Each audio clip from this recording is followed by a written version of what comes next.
There is an infinite amount of cash at the Federal Reserve. There is an infinite amount of cash at the Federal Reserve. There is an infinite amount of cash at the Federal Reserve.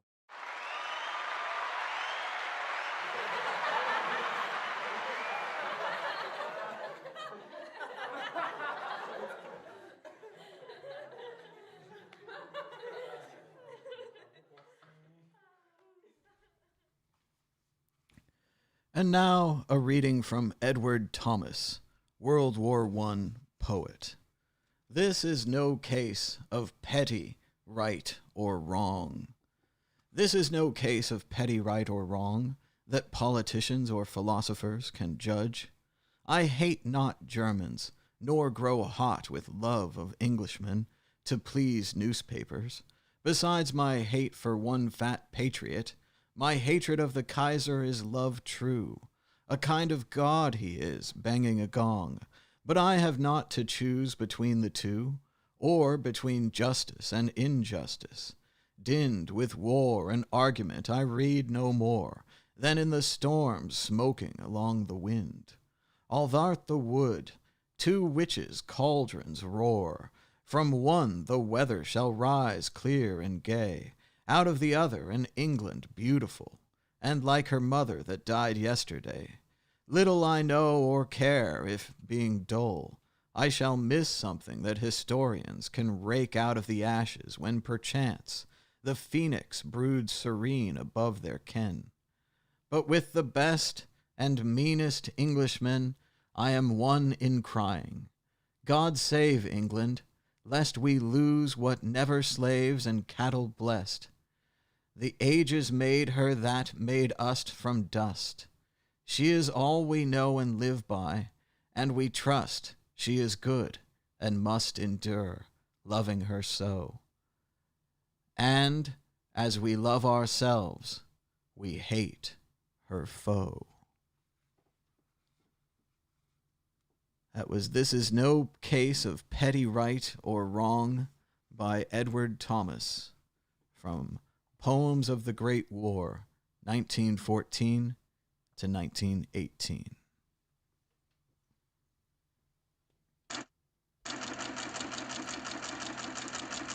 Checking out the price of Bitcoin. The price of Bitcoin is up 0.27% in the last 24 hours, with a last of 11,649, a high of 11,709, and a low of 11,538.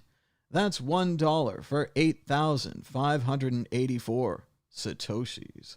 Volume is at 1,964 Bitcoins changing hands, and the market continues to lean long, with 76% of the market heading that direction.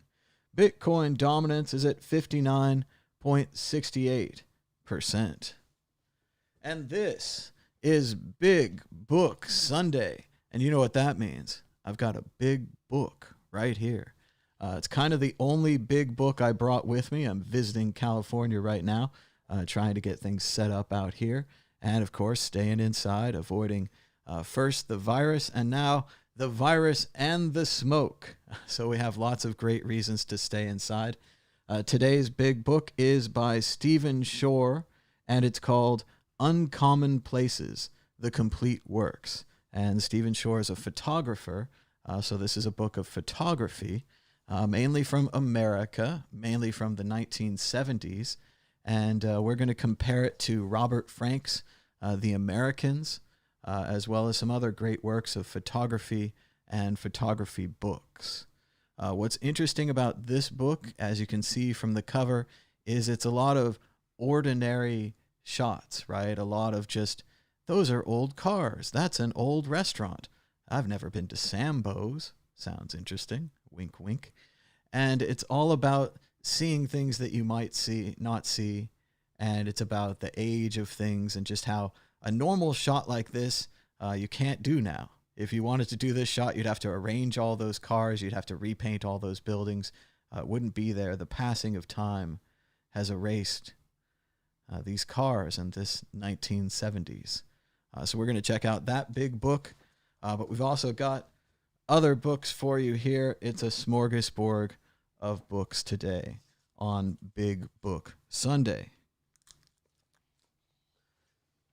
Gonna drink some water here, take a break. Excuse me.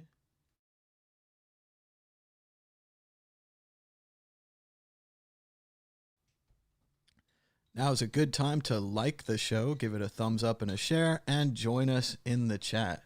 Say hi, chat. Hi, chat. There we go. So we've got books, and we've got books today on Sunday. It's an all-book show. It's going to be about books. First, I want to talk just briefly about the books I've been reading recently. I just finished up the I Want My MTV book. I'd been wanting to read that for a long time. It's about a 1,200, 1,400 oral history of MTV. That means it's all interviews. So it's interviews with all the people who built MTV, a lot of the people who were on MTV and therefore profited by MTV. And it covers kind of the whole thing from the early beginnings as a music video platform into what happened after, and pretty much all the original people leave. So it's a very cool book. I'd wanted to read it since it came out. And it transitions well into the next book I read, although I guess it's not showing up on my read books list, but I happen to have it right here. So let's check it out. It is Daily Show, the book. I don't have the cover on it right now, so it's kind of blue. But this is the oral history of The Daily Show. That means that it's interviews with all the different correspondents on The Daily Show, a lot of the people who were in the news, a couple of comments from John McCain here and there, Romney, so on and so forth. Just a lot of great interviews, and as you can see from the side, a lot of markings, meaning that I really enjoyed this book, and there was a lot I took from this. Of course, for me, reading the Daily Show book is like reminding you of when you grew up, and the horrors of the Iraq War and the Bush presidencies, and that we wouldn't have been able to make it through without Jon Stewart.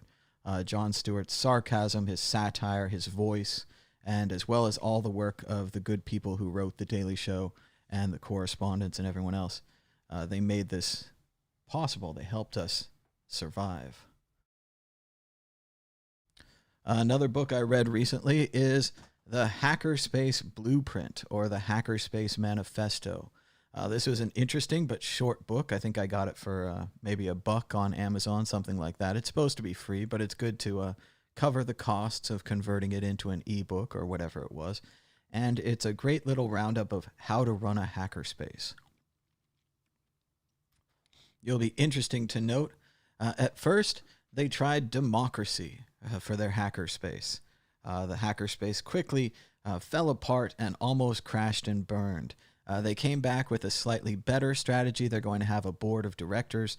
The board is then legally responsible for the hackerspace, so the board would then enforce the safety rules. The safety rules and the not stealing rules, probably the most important rules of the hackerspace.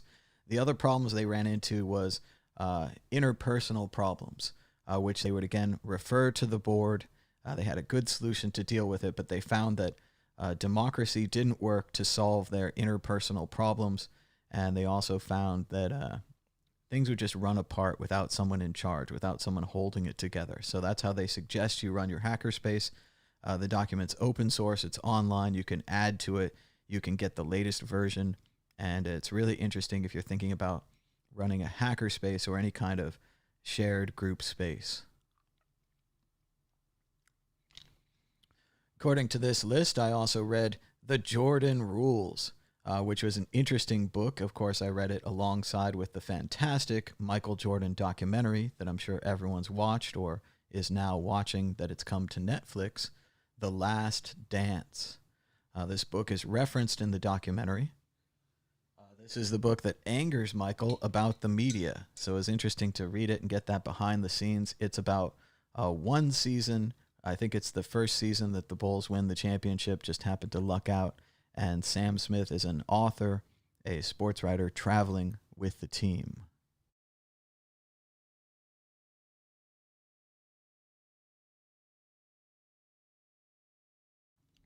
trying to manage my voice here, trying to do a good job. But you never know how you're going to talk when you don't talk for a long time and then you try to talk. So doing the best we can here. Got a water bottle and a cough drop. I'm doing fine. I'm not sick. I know every drop of every bucket somebody gets sick. But no, I'm staying inside. I think it's the smoke outside. That California's on fire. And just in general, not used to talking a lot. Trying to stick in there. Trying to provide a quality book experience for you here. I can sense that you're drifting and that you need a shot of Big Book. So here we go. Let's see if we can find a good picture to look at. Not the one from the front cover, though. Get me something different. Oh, I like this one here on the left. Let's look at that. You can see kind of a normal, everyday streetscape. Yeah, you can see the old car in the background. And you can see also deserted. A lot of photographers, street photographers, like these deserted shots. You really get to focus on the buildings, on the plants, on everything else that's going on there. I've certainly been vying for these myself. If I look through my museum pictures, they're almost ruined if a person is in them. Here's a painting hanging on the wall. And here's, looks like an old television. A lot of these shots were shot in hotel rooms. They're from 1974, and they're pictures of hotel rooms, which is interesting because you wouldn't even notice a hotel room, right? It's the kind of thing you would just walk by.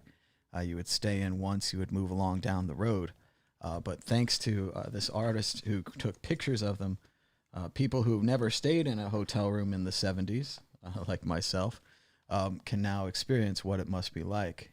You can see here, as well as the square buildings, the blue sky, looks like kind of a deserted town. One can only imagine so many years later what the town looks like now.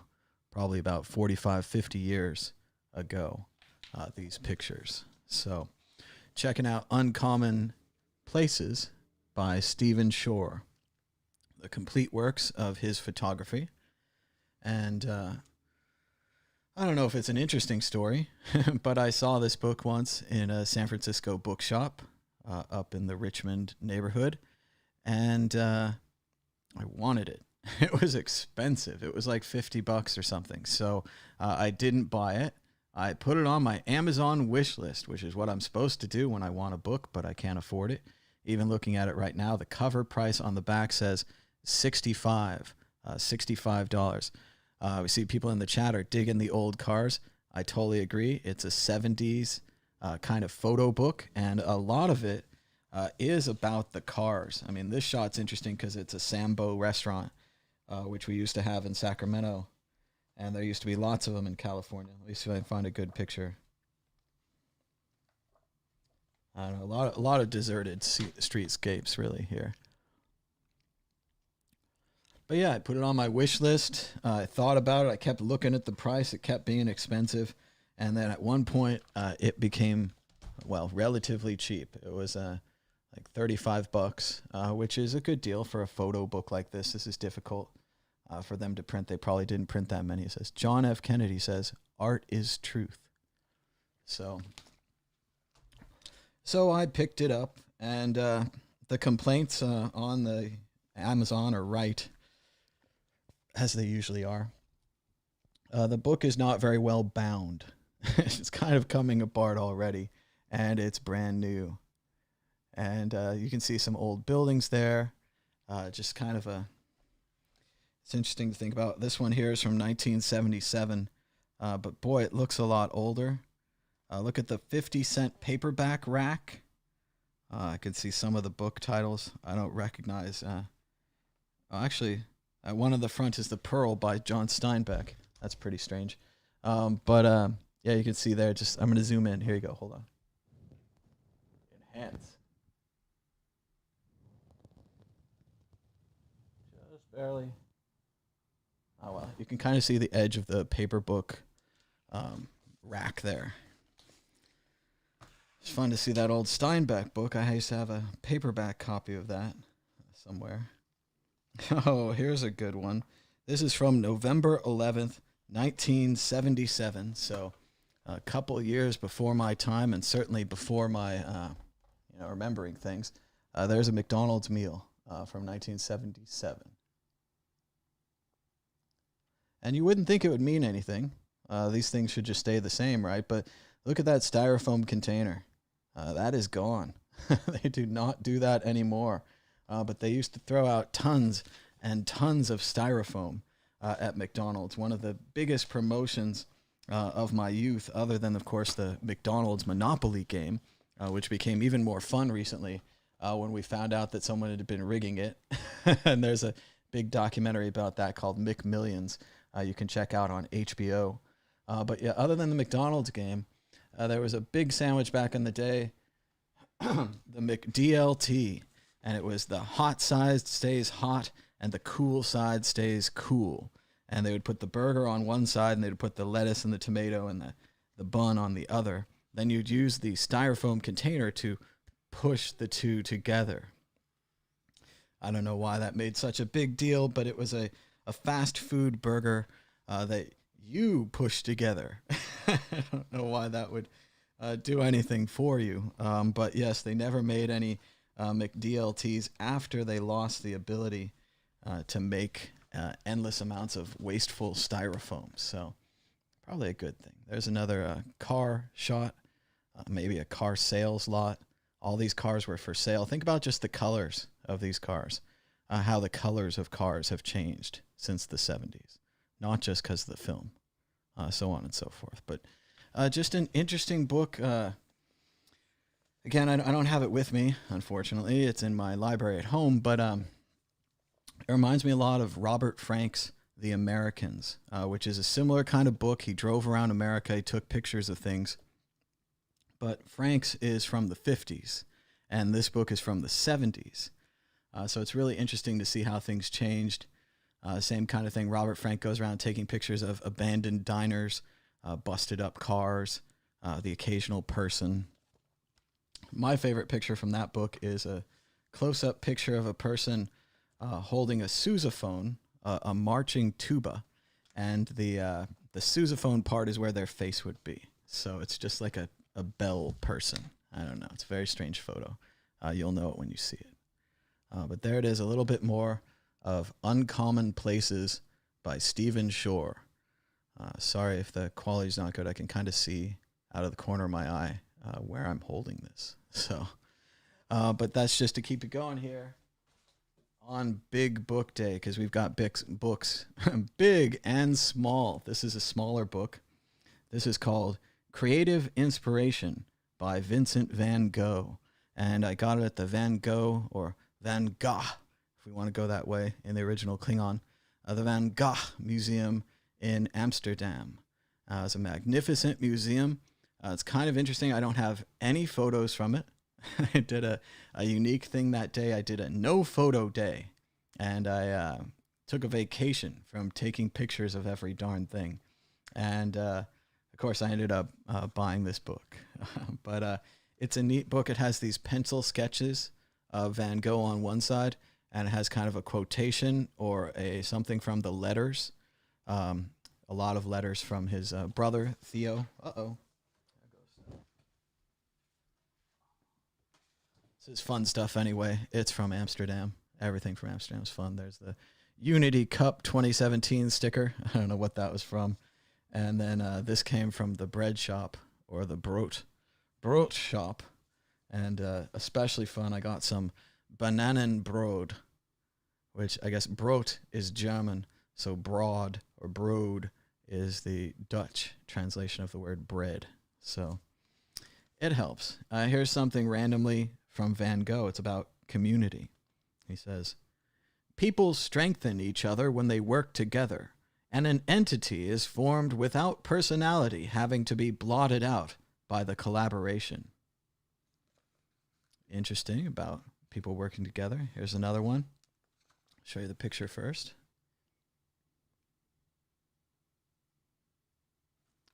And it says, "We have, by turns, beautiful, clear autumn days here, and stormy ditto. Actually, I find the latter to be the most beautiful, even though they make it more awkward to work outdoors, even though it's sometimes completely impossible to do so. All the same, going out and reworking a study one has made on a fine day in accordance with one sees outdoors in the rain can be done, and it satisfies me.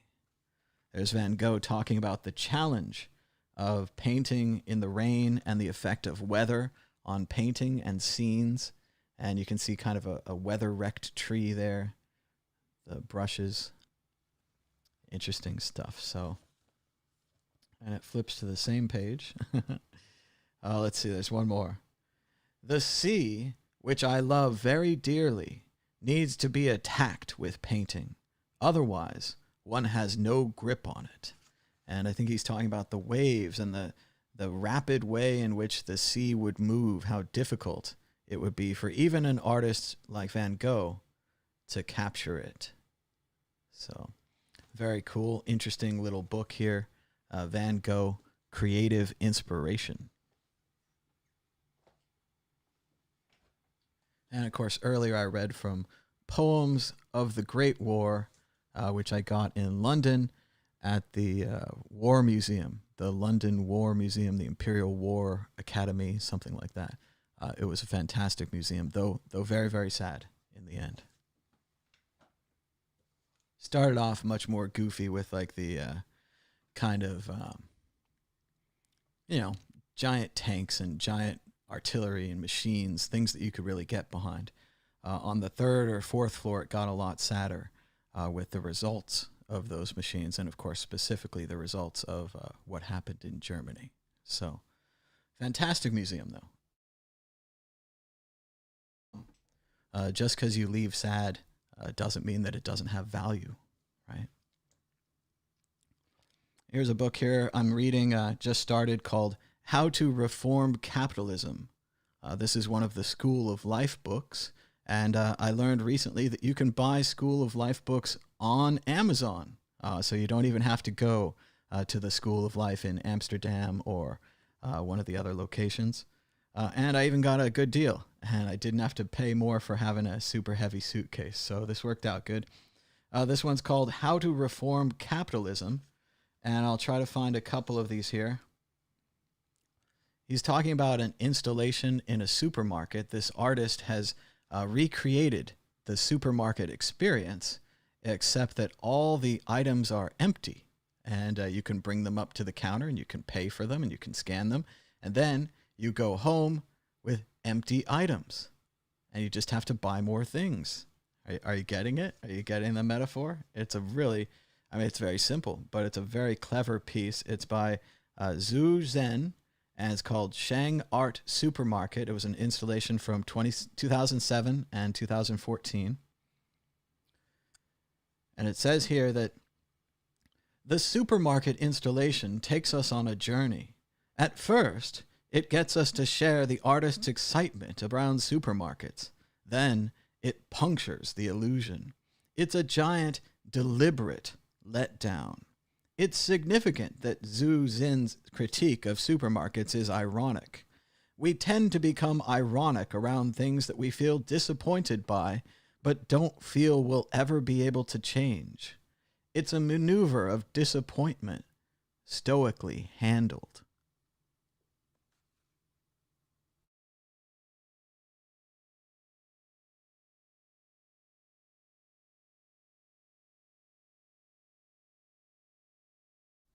Figured I'd give you guys a second, let that one kind of sink in there. I thought it was a really clever thing. He says, we tend to become ironic around things that we feel disappointed by, but don't feel we'll ever be able to change. Powerful insight, talking about much more than just capitalism here, right? Oh, now this was interesting. There's a company in the UK called Sainsbury's, and I'm probably saying it wrong. It's probably Sainsbury. But I went there a couple of times. It's a grocery store. They've got your food and what have you. Kind of a smaller, more of a mini-mart grocery store, not a supermarket, at least the one I went to. And the Sainsbury family are also philanthropists, and they're into art. And they have this giant, looks like a warehouse of an art gallery here. Must be great, right? Has lots of cool stuff. But what the artist or what the author here points out is he talks about the differences between how they run their art versus how they run their business. And he says that when they run their business, they give you the food. It's the basic food. They send you the price. So it's funny here. So let me start with the quote. So he says, "The philanthropist has been imagined as a person who makes a lot of money in the brutish world of commerce, with all the normal expectations of maximizing returns, squeezing wages, and focusing on obvious opportunities, and then makes a clean break. In their spare hours, they can devote their wealth to projects that are profoundly non-commercial, the patient collection of Roman coins, Islamic vases, or modern sculptures. But the philanthropist knows that if they ever took an art-loving attitude to their businesses, they might suffer economic collapse. Instead of making big things happen in the real world, they would become mere artists who make interesting little things in the sheltered, subsidized world of the gallery." It's interesting, huh? He says, "The situation is strangely tantalizing. The artist finds a little that is lovable and much that's wrong around supermarkets, but can't imagine running or bringing the ideals of art into action in one. The supermarket owners love art, but can't imagine bringing their psychologically and aesthetically ambitious sides into focus with their business. These two parties are both like pioneers at the edges of unexplored territory. There is a huge idea that they are both circling around. The goal is a synthesis of business and art, a supermarket that was truly guided by the ideals of art, a capitalism that could be compatible with the higher values of humanity." It's interesting, huh? This book is How to Reform Capitalism from the School of Life. And it's not very big, unfortunately. We do have the big book you might have missed earlier. And we'll come back to in a minute. Today's big book is Uncommon Places by Stephen Shore. And it's a book of photography, mainly focusing on the 1970s. So if you dig it, you're going to dig it. If you don't dig it, so it goes. Another book that I bought recently from my Amazon School of Life spree was this book called The School of Life. And again, it's written by the same person or the same team over at the School of Life. And it's introduced by Elaine D. Bottom, who I think is the main philosopher. He might have started the whole thing over there. I really don't understand how it runs yet, but I'm interested, right? And in this book, so far, some of the quotes that I've gathered, he was talking about the combination of religion and culture and the idea in the 19th century in Europe. He says, "Many commentators wondered where humanity would, in an increasingly secular future, find the guidance that religions had once provided. Where would ethical counsel come from? How would self-understanding be achieved? What would determine our sense of purpose? To whom would we turn in despair?" One answer, hesitantly and then increasingly boldly articulated, came to the fore. Culture. Culture could replace Scripture. There was, it was proposed, a convincing set of substitutes for the teaching of the faiths in the canon of culture. The plays of Sophocles and Racine, the paintings of Botticelli and Rembrandt, the literature of Goethe and Baudelaire, the philosophy of Plato and Schopenhauer, the musical compositions of Liszt and Wagner. These would provide the raw material from which an adequate replacement for the guidance and consolation of the faiths could be formulated. With this idea in mind, An unparalleled investment in culture followed in ever less faithful nations. Vast numbers of libraries, concert halls, college humanity departments, and museums were constructed around the world with the conscious intention of filling the chasm left by religion. Lest we miss the point, in 1854, the designers of the British Museum's new reading room specified that its vast central dome should have precisely the same circumference as St. Peter's in Rome. And here's a picture of the reading room at the British Library, or at the British Museum, sorry. A room that I've not been into. So I don't know if it's still there, if it's still a reading room, if it's accessible, but I'd love to check it out next time I'm at the British Museum. I've certainly seen the dome, and fascinating enough, I've seen the dome of St. Peter's as well, and it's fascinating to hear that they were designed to be the same size. That is an interesting little tidbit there that Mr. de Bottom has taken out here in the School of Life book. Other things that he's talking about, I've only read the first 30 or so pages in the introduction, is mainly about how we don't teach emotional education in not only just the United States, but in the modern world. We used to leave emotional education to the religions. Then we said, okay, well, you're not qualified anymore. Nietzsche comes along, God is dead, all that kind of thing happens. And as he's saying here, there was the idea that stories could teach you the emotional things that you need. Plato and Sophocles, the playwrights, that you would read the stories and you would get the same lessons that you would get from a more organized religion.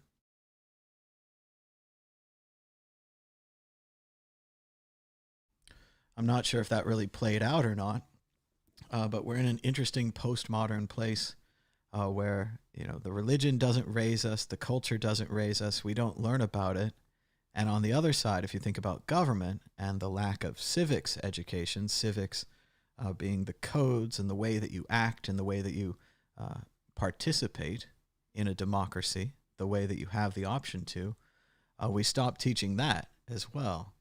And it's interesting to see how stopping teaching these things, leaving a vacuum, leaving a void, has terrible results. It's fun because you don't know what's going to come out of the void, so it's interesting. And I want to talk more about things that are surprising and interesting later. Unterraschung, I think I'm close on that. That's surprise in German. But these different Unterraschungs in the world that surprise us because we're not taught about them. So yes, they leave a gap, some kind of mixture of modern culture that's somehow acceptable, something like Sesame Street, Barney the dinosaur, the Harry Potter books, maybe the Lord of the Rings, teach you how to be a citizen, teach you how to be a moral person, without ever saying directly that they're teaching you that, or without ever just being forthright. Hey, we're reading the Lord of the Rings so you learn what it's like to be a hero, so that you can picture yourself as a hero, with the hopes that maybe you'll act heroically in the future if you're confronted by a dilemma or a decision, right? A decision point, like in a video game. But yes, and maybe the video games are a big part of this that I'm not even talking about. I don't know if you learn a lesson playing Grand Theft Auto. I've never beaten enough of the missions to really feel I had a taste for it. The lesson is you can run around in the sandbox and do anything you want. Sounds like a fun lesson. Also, while we're talking about the lessons of video games, I definitely want to give a shout out to the brand new documentary High Score on Netflix. Check out the Netflix documentary High Score. It's just a great documentary about video games, kind of the 80s and 90s. A lot of focus was put on the rise of competitive gaming. And it was interesting to see how it starts so small as something like the 1990 Nintendo World Championships, and then it becomes something that I have no grasp on personally, like what's happening now with League of Legends and all these other games, and the teams. They have giant teams of players and giant arenas. We always thought that would happen. We always dreamed, and we always, we support the geek culture, playing Quake and Half-Life and all these things, Doom, and we really felt that it could. And for a while, there was a famous Quake player. I want to say his name was like Blez or Plez or something like that, but he was amazing. But that was back in the Quake days. But to see it really take off so much, so yes, definitely check out High Score. And what specifically brought me to that there, I was talking about moral education and the value of something like the School of Life. Definitely check out their YouTube videos. And if you'd like a book, get a book from Amazon, School of Life. Or go there if you're in the position. But moral education, the guy who designed Ultima, later Ultima Online, one of the first role-playing interactive video games, said that his goal was to make people into heroes, and that he wanted you to, given infinite and unlimited options, his theory was that you would pick up the sword and start acting heroically, that you would rescue the princess and so forth. But what he found is that when people actually played the games is that they acted like bastards, right? He looked around and he had a network full of bastards. So it's really interesting what he decided to do with Ultima 4 is that he would introduce a moral system where if you participated and you were a good citizen and you weren't out there rampaging and killing and ravaging and so forth, the prices at the shop would go down. People would help you. They'd give you magical artifacts. They'd help you along the way. The towns would welcome you. And if you didn't, if you were a total maniac, like a lot of people play in today's games, and it's fun to play a maniac, no doubt. But if, according to the film anyway, if you were a total maniac in Ultima 4, you couldn't even beat the game. The characters who have the items that you need wouldn't come to you. They wouldn't share them with you. They wouldn't sell them at the shop, so on and so forth. The game was unbeatable if you played immorally. It's a really interesting idea, and it's an interesting metaphor, and it might be the kind of thing that really teaches a good lesson. And that really when you go out there into the larger game of the real world, that you will want to cooperate and that you will want to think win-win, where both sides of the deal can come out all right. You don't have to destroy your opponent. You don't have to devastate them in order for you to win. It's a powerful, powerful lesson for a video game, huh? Let's see what else we've got here today.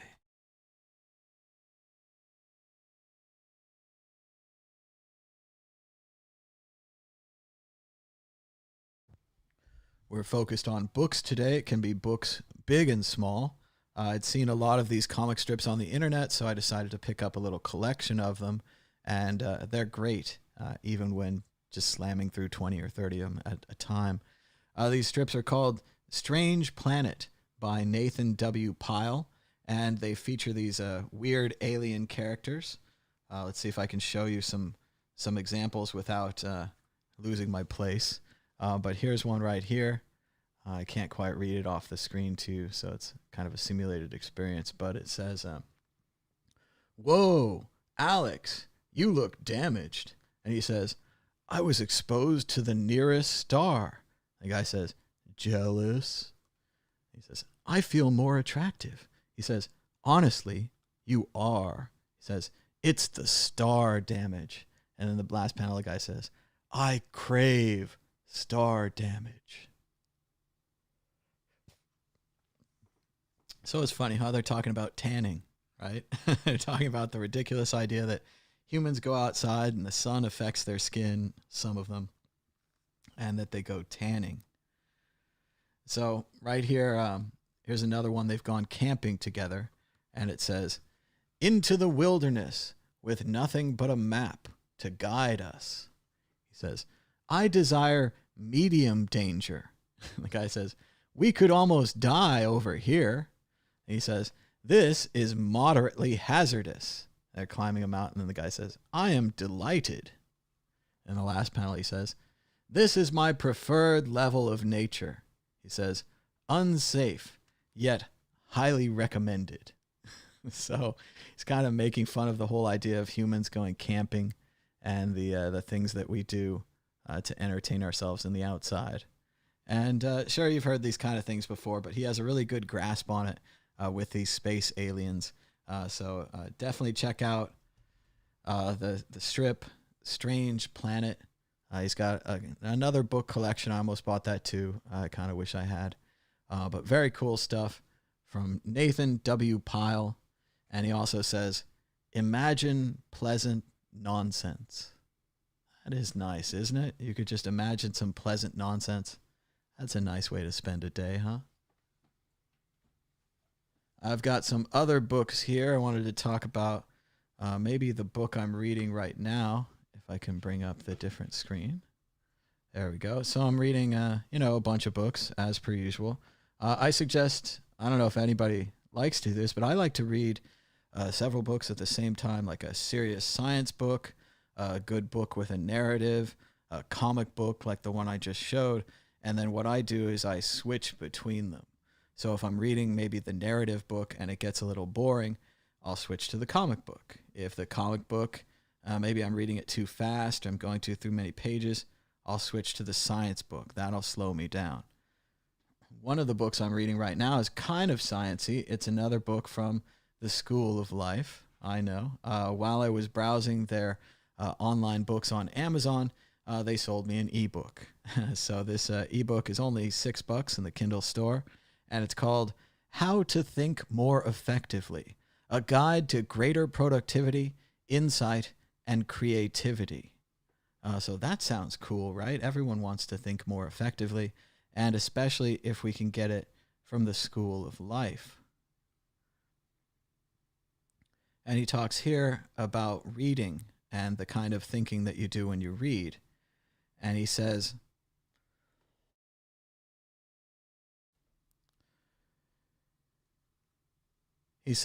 the German philosopher Immanuel Kant once credited the Scottish philosopher David Hume for teaching him how to think, but, in a nuance to the usual such tribute, added that Hume had done this not by lending him a set of ideas with which he could agree with, but by laying out with elegance and precision a whole class of philosophical positions from which he passionately dissented.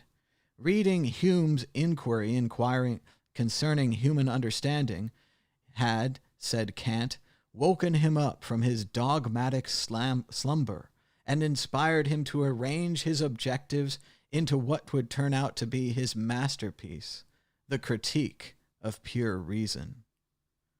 We are all so much the poorer if all we can do is agree with the books we read. And it's a good message there that when you're reading a book, you don't have to agree with it, and that Kant here, who I probably disagree with, read Hume's book, disagreed with it so much, he wrote an entire book response that then became his masterwork. So disagreement can lead to interesting work as well. We need to be open to the option of disagreeing. As it says here, we are encouraged to start our own brains by evidence of the developed thought of another person. Once we start to read the book, the benefit to our own train of thought continues. We're used to imagining that it's the ideas explicitly stated in a book that will enrich us, but we may not need the full thoughts of another person to come to a better sense of what we ourselves believe. Often, just a few paragraph or even parts of sentences can be sufficient to provoke our minds and can nudge us to stop, daydream, and reach for a notebook in which we jot down not the thought that we've read, but the thought that it prompted inside us, which might be quite different and more significant. The book frames the topic for us. It puts the right question to us. It functions as the 3 dots that start us off, and we do the rest. So it really is interesting, the power of reading, the power of thinking, and how much mileage you can get from even just a few sentences, a few paragraphs, could cause you to come up with a completely different idea. You could agree with them, you could disagree with them, but the point is, read, challenge yourself, and try to find these occasions where you do have a thought. Then enhance that thought, write it down, play with it, Put the book aside. Think about your own thought for a while. That book makes you think about a utopia. Maybe it's not Thomas More's utopia. Maybe it's your utopia. That sounds like something worth thinking about, right? No one's going to give you that assignment, though. No one's going to say, hey, turn off the TV, sit down for 10 minutes, and think about your utopia. Think about your perfect world. And that's another thing that was talked about both in this book and in the School of Life book about the emotional learning that we're not taught. About the degradation of self-help books and the idea of self-help. Now, some of the self-help books aren't very good. The just do this in 10 days and these kind of things, all the kind of number books, they're not very good. But the idea of self-help is a really great idea and probably the only place that help is going to come through. It's interesting, although he's probably gone now, but Seaside Thug here mentioned that this might be Alcoholics Anonymous. And that's an interesting point that drags us into this, where it could be by showing up and having those thoughts, you're joining a larger thing. You're becoming into something bigger. You're learning how to manage yourself. I missed it. I forget what it is. But I had a good thought there. Sometimes they don't all cash out. I've also started reading The Oral History of Saturday Night Live. I think this is going to be a good follow-up to my oral history pack here.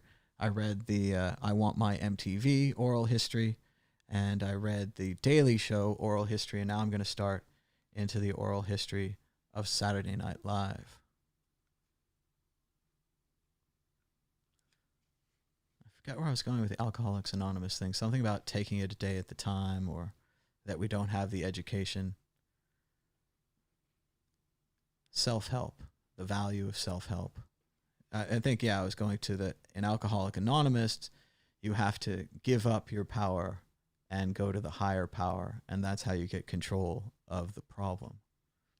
In the same way, what I'm talking about here is that people have to, go for self-help and to put that horrible label aside and to find the self-help books that work for you and to find the voices that work for you. Clearly, I like the School of Life. He's very philosophical. He gets me to think about things.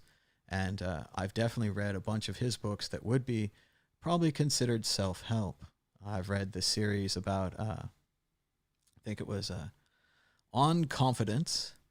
Then I read Why You Will Marry the Wrong Person. And then I read a book about relationships and sex. So, but again, you want to learn these things. No one's going to teach you them. The TV's not going to stop and say, how is your emotional well-doing? Is there anything wrong in your head that you're not thinking about?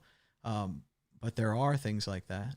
And if you think about those things and you need something else, getting aside from the word self-help and the bad things that come up when we say that, the genre of books that teach you to think about yourself and to think about your problems is a good genre and one worth checking out. So I think that's what I want to say. Shout out to Moonshine Fuel in the chat. He says he serviced his refrigerator, cleaned out the evaporator coils, the bathroom, and the stove. Sounds like you're clearing the decks, getting ready to think.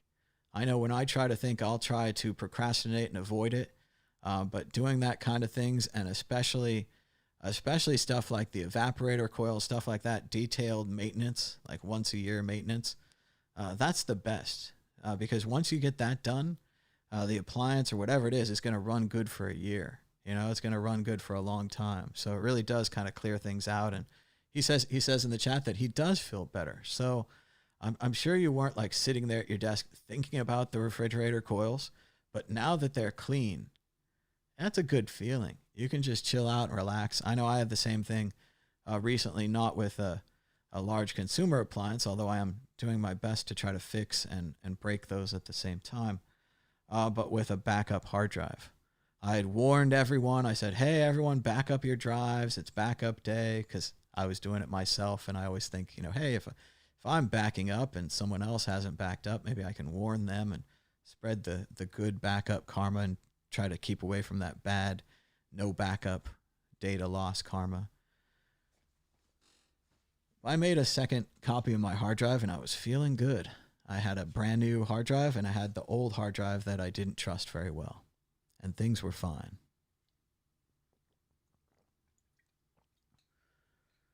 Of course, I know the old system administrator's rhyme or poem or whatever it is that 1 is none, 2 is 1, and 3 is 2. And that's a good rule of thumb there, because what happened to me is my brand new backup drive started to show errors, and it actually brought up a scary message in Mac OS. And you know you got to be in trouble if you're getting scary messages in Mac OS, because that's a friendly operating system, right? They don't want to scare you, but sometimes they do. And the scary message that I got was something like Finder or whatever cannot repair your disk. Your disk cannot be repaired. Backup, erase, and restore. And I was like, oh no, my beautiful brand new copy is having problems. So I did what I think any computer user would do. I plugged in my good trusty backup that'd been sitting on the floor doing nothing. It came up fine. Everything was all good. So then I proceeded to erase my new backup copy. Big mistake. Shouldn't have done that. Should have just bought a third hard drive. But again, that's something you learn. The erase went well. And then a second later, my original hard drive started showing the same error, that it could not be repaired and that it needed to be erased and backed up immediately, except that it wouldn't show me any of the files. So I was in a real pinch with my new backup drive erased, my old backup drive non-operable, and my heart went through the window and everything, and I screamed and all that. So fortunately, a friend of mine came over and somehow took the hard drive out of its external case and plugged it in and ran some strange Linux commands on it or whatever happened, and somehow the hard drive came back. So I immediately copied it to my spare hard drive. I've ordered a third hard drive. I think it might be on the porch right now. I need to check really soon. And then I'm going to back it up, so then I'll have 3 copies, and that'll be the same as having 2 copies, which means you can lose one and still have 1 copy. So it was terrifying. It could happen to you, especially right now if you only have 1 hard drive. Back everything up, back it up to the iCloud, back it up to Dropbox, back it up wherever you want to back it up. Get a hard drive, get another hard drive. It used to be easier in the old days. You could burn DVDs of your backups, but now there's no more physical media. Everyone hates physical media. Apple, they went with the flash drives and the downloading instead of the Blu-rays. And we don't have a good physical, affordable media right now. And a hard drive is not the same as a Blu-ray or a CD. But back up your shit. Don't let it happen to you. Learn from my example. And thanks again to my friend who might be listening for fixing my hard drive, because that was a crisis. But yeah, books, hard drives, computers. I was going to talk about movies at some point, but maybe I'll do that another time. Certainly I want to recommend The High Score. High Score on Netflix. A great documentary about video games. I think we're heading towards the end of this show. It's coming up on an hour. So if you missed the beginning, you could always go back and check out the beginning. Be sure to check out the other shows we have here on the World Crypto Network. Although we can't travel, go to conferences, and bring you new interviews, we fortunately do have a lot of old interviews, some of which have never been released before. So we have the Unconfiscatable Bitcoin Conference, which was released as a really long live stream. But if you didn't catch the whole live stream, we went ahead and cut it up into parts. So maybe you could just watch the part you're interested in. Saying right here, I would definitely suggest part 19 with Trace Mayer. This is one of the last, might be the last, interview with Trace Mayer before he disappeared. So very strange, big Bitcoiner back in the day, Trace Mayer, the Mayer multiple. He was at the conference. We were all there. And later on, some strange stories surfaced about Trace maybe promoting the Mimblewimble altcoin. Maybe he'd bought too much of it and he was trying to sell. Maybe he was trying to get the price to pump. No one really knows why he would do this, but it seems that he did. And after this, instead of just responding to it, going on some other shows, talking about it, no big deal, whatever, a lot of people get seduced by altcoins, Trace completely disappeared. It was really strange because he was a lawyer. He seemed like an adult in the room. He was helping out in Wyoming to get laws passed with Caitlin Long to help Bitcoin and to help crypto assets, I guess. But yeah, to totally disappear when confronted just leaves us with very few options. It leaves us that he was horribly embarrassed. It leaves us that maybe he wasn't so rich the whole time. Maybe he's completely broke, had to go to work or something, or maybe he was scamming everybody the whole time. Nobody knows about Trace, but he's a good guy, and I wish he'd come back. I'd be glad to interview him fairly. But if you want, check out one of his last interviews right here from the Unconfiscatable Bitcoin Conference on the World Crypto Network. We've also got the BitBrum Conference, which we went to in Birmingham, United Kingdom. And those have never been seen before. So we have a series of interviews from BitBrum. The internet there wasn't great, so we recorded it to offline. Then it took a long time to get labeled and tagged, and we had a lot of other shows that were scheduled. It's amazing that we're into August here, almost September, with still some kind of new programs for you on the World Crypto Network. So check those out. You could also just listen to them in the background. A lot of them are just interviews. And for most of them, the sound is really good because I brought the board. So it costs a little extra. It was heavy to bring the board and all the microphones and everything all over Europe. But it really works out when you capture that good audio and when you have a nice interview that people can check out. So check out High Score on Netflix. Check out some videos here on World Crypto Network. Pick up a book if you'd like. There's a lot of good books out there. Checking in once more with the price of Bitcoin. Looks like it's gone up since we started this show. The price of Bitcoin is up 0.68% in the last 24 hours, with a last of 11,671, a high of 11,709, and a low of 11,538. That's $1 for 8,568 Satoshis. Volume was at 1,978 Bitcoins changing hands.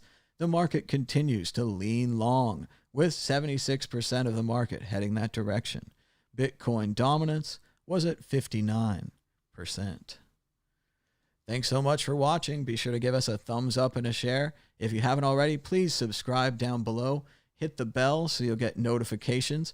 Remember, if you don't click on the notifications, YouTube will stop sending them to you. It's a feature. If you really want to know when these shows are on, check out on Twitter at MadBitcoins or at WorldCryptoNet. We have a program Restream. It also broadcasts them on Twitter. That's a great way to find out that's going on. Then if you want to join YouTube, that's where the chat will be. YouTube's a great place to leave comments afterwards. Maybe you came along later after the show's over, but you want to comment.